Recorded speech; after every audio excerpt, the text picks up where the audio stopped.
Hi, everybody. My name is Melanie Barrow, and I am the Clinical Outreach Representative for Center for Discovery Eating Disorder Programs in San Diego and Temecula, and our Discovery Mood and Anxiety PHP IOP program in Temecula. And this is the beautiful Crystal. Crystal, do you want to introduce yourself?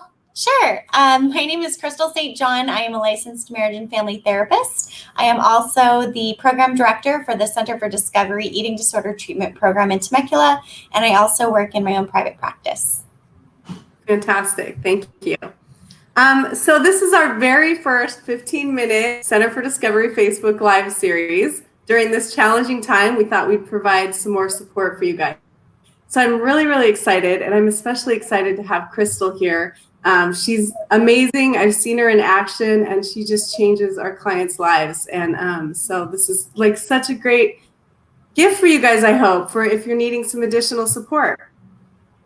Okay, so what we're going to do is have, I'm going to read Crystal a couple questions. And the topic of our Facebook Live today is managing healthy boundaries with loved ones at home during the COVID-19 pandemic. You ready for your first question? Yeah. Okay. How do I manage to have boundaries or set boundaries when I feel like others don't respect them?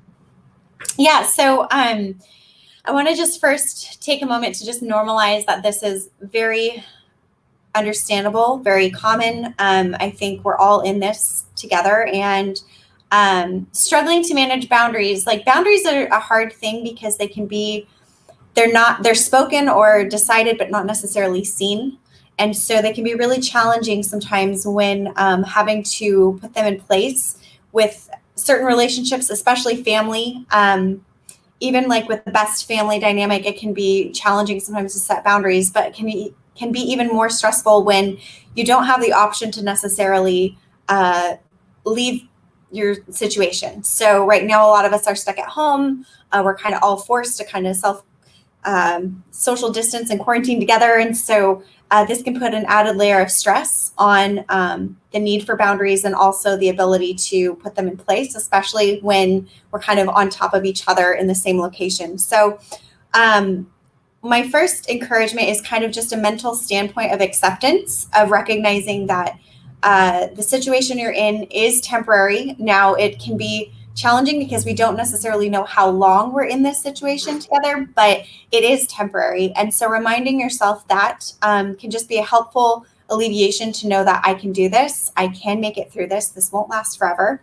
But also to recognize like the sense of acceptance towards your limitations. And I know that can sound a little bit counterintuitive, but when we can first make the step of acceptance to what we have, we can then open ourselves up to options so that we may not feel as stuck or trapped, which can very easily be kind of a sense we might have in these situations. So once we can kind of like identify those steps, I think my encouragement is to recognize, like I said, what options you do have. Now, we can't control necessarily the response or be responsible for the response of others, but we can respond and be responsible for our own selves. And so a couple of skills I do want to like just encourage is using your breath work, having a positive mantra that maybe you can inhale with and also exhale, letting go of something. So it could be inhaling, I can do this, and exhaling, this is temporary, or I am not responsible for others. And just kind of using your breath to just help give you that positive reminder, but also that physiological decompression when anxiety and stress can be heightened.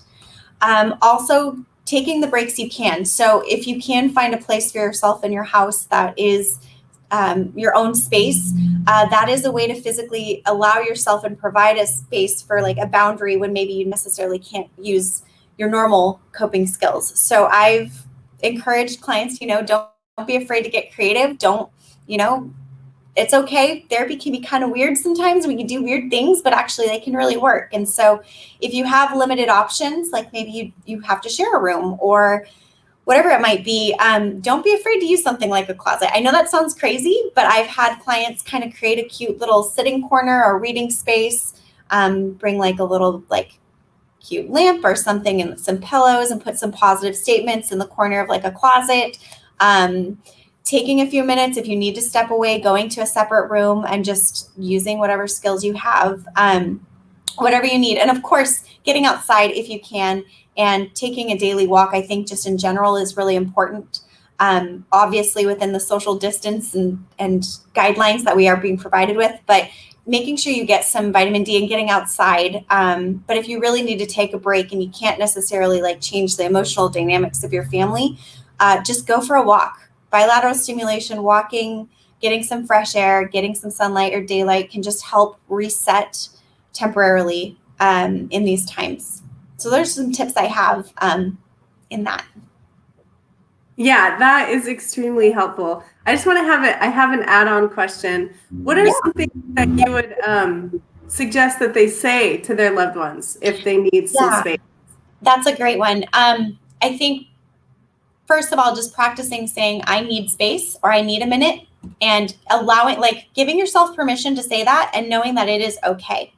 Reminding yourself that it's okay to take time for yourself and you are okay to like separate and take that time, but just communicating it so others can see it, because we can't readily see each other's emotions. And so we need to speak it. I think another skill with that is something we work on a lot in therapy is naming your emotions and naming what's going on, which takes slowing down, allowing yourself to look inward, recognize what you feel. And once you can name it for yourself, then express it to the other. You know, I feel or I need, and make sure you're using those phrases often to communicate to others. Now, how that goes about being received is not your responsibility, but if you've named it, you'll better clarify when maybe you need to take it. Like, I need space. I'm feeling trapped right now, or I'm feeling really frustrated, or I'm feeling just like I need a break, and just then walk away. At least you've identified it.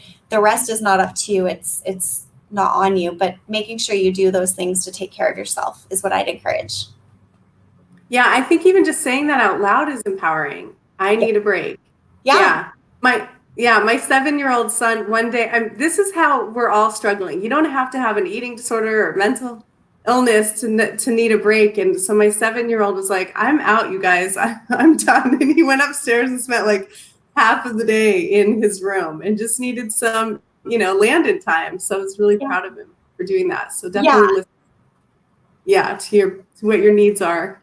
Yeah, and there's a power to speaking out what you need. The brain actually shows to, when we're getting stressed or anxious or feeling trapped or feeling, fearful, the primal part of our brain overtakes the rational part of our brain. This is called the midbrain, and it kind of hijacks it and starts to go towards those survival skill like mechanisms where it's like fight, flight, freeze, and all these different things can come out emotionally because we're operating out of that survival part of our brain. But if we name it, we're engaging in the prefrontal cortex, which is the front of your brain, which can regulate. And it kind of says, okay. We're naming what we need. We're going to do what we need to do here. And the whole part of your brain will naturally start to regulate and start to be like, okay, we've got this. We're taking care of ourselves here. It's okay. I don't have to fight this off or survive this thing. Yeah, absolutely. Oh, that's wonderful. Thank you. Yeah. Okay. The other thing I was going to add is that we have our free support and recovery groups, and they're led by a clinician. And so they're virtual. We have ones for loved ones. So if you possibly need some help with setting, but you can gently suggest that they attend some of our support and recovery groups. So I'll add, it's supportandrecovery.com, but I'll make sure to add that on this post. Okay, second question. How do I separate myself or my own sense of well-being and emotions when others around me aren't being stable? For example, everyone else is operating out of fear and anxiety around me, and it's hard to keep my own anxiety manageable. Yeah. So this is obviously very relevant too, because anxiety and things like fear and panic are very contagious in themselves, as we've seen kind of in the upheaval. I mean, even with the toilet paper buying, that is all kind of a sense or an example of how our mental sense of anxiety and fear can actually be very contagious and spread really rapidly. So it's important to recognize, how do we separate ourselves from those types of those types of mentalities that may not necessarily be serving us. So first of all, I think just kind of peeling back and taking kind of a perspective and looking at, do I see this in others around me? And how is this serving me? So that you have a sense of awareness and being mindful about it. And then when you recognize, this is actually like triggering my anxiety, I need to do something for myself to like help manage it.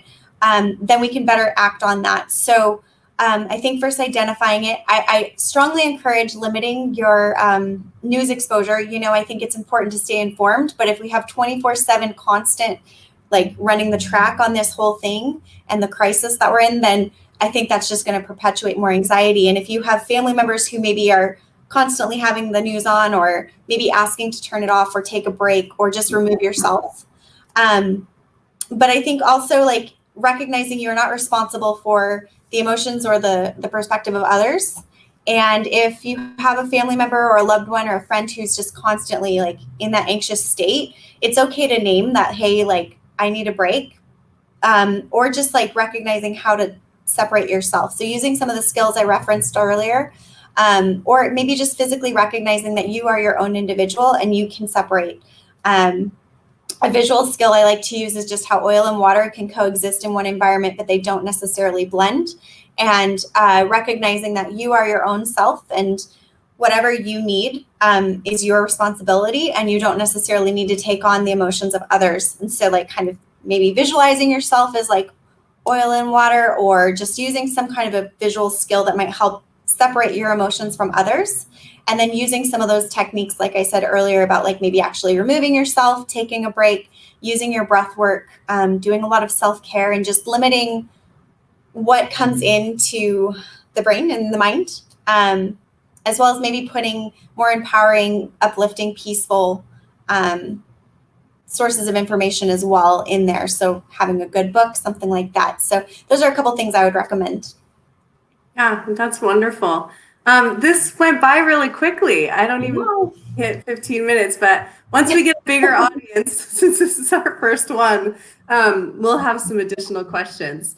So this Facebook Live series, we're going to have so many different topics on just mental health, eating disorders, some tips, and then we'll have all of our clinicians from our Center for Discovery San Diego and Temecula programs talk on the Facebook Live, and we're going to have guest speakers, so some clinicians in the community, which I'm really excited about.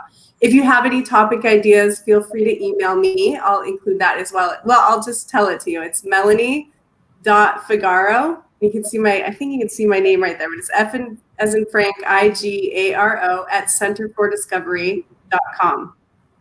Okay, so I want to end with a story. Can I tell you a story? Yeah, absolutely.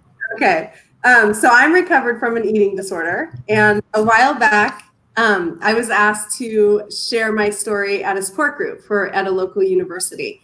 And so when I came in, I was extremely excited. And when I walked in, there were only 3 people there. So I was secretly a little bummed, like, oh, I want to, connect with even more people. And I shared my story, and it really resonated with one of the students. And it was just so beautiful the way that we bonded. And I left, and a few days later, I got a thank you card in the mail, and it was from the therapist who led the support group.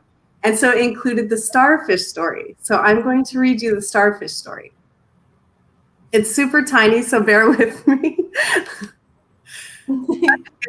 One day, a man was walking along the beach when he noticed a boy picking something up and gently throwing it into the ocean. Approaching the boy, he asked, "What are you doing?" The youth replied, "Throwing starfish back into the ocean. The surf is up and the tide is going out. If I don't throw them back, they'll die." "Son," the man said, "don't you realize there are miles and miles of beach and hundreds of starfish? Can't make a difference." After listening politely, the boy bent down, picked up another starfish, and threw it back into the surf. Then, smiling at the man, he said, "I made a difference for that one." I love that story. I got a little choked up. I thought that was so beautiful because you can just make a difference. One person, that is all it takes. So I got an idea from this. I'm starting a little campaign during this tough time. So today it's going to be from April 13th today to April 30th. And so I have these cards, these motivational cards. And if you email me, I will mail you a couple of cards. And then you can write a card and send it to, you know, someone you love who might need a little bit extra support these days. I love it. Yes, this Crystal said she was actually going to do that with our clients as well. And I got the idea when I was struggling, and I have all of my old cards, and so I went through them the other day. I just came across them and I read them, and it just filled my heart. And you just realize you're not alone. I know that we have to social distance, but you have so many people who love you and who are here for you, and we just have to be more creative in, you know, ways of connecting. So you guys do this with me. Don't hesitate to email me, and I'll get your home address if you're comfortable with that, and send you those cards so you can make someone's day. Anything else, Crystal? No, thank you so much for having me, Mel. Oh my gosh, you know you're coming back. Absolutely. Okay. And before I forget, actually, I'm going to tell you. So our next one is tomorrow, April 14th, from 10 to 10:15. And it's navigating the dynamics of food and social distancing with Teresa Carmichael, who's one of our registered dietitians. So that's going to be a good one. Okay. Thank you, everybody. Have a great night. Thanks, Crystal. Thanks, Mel.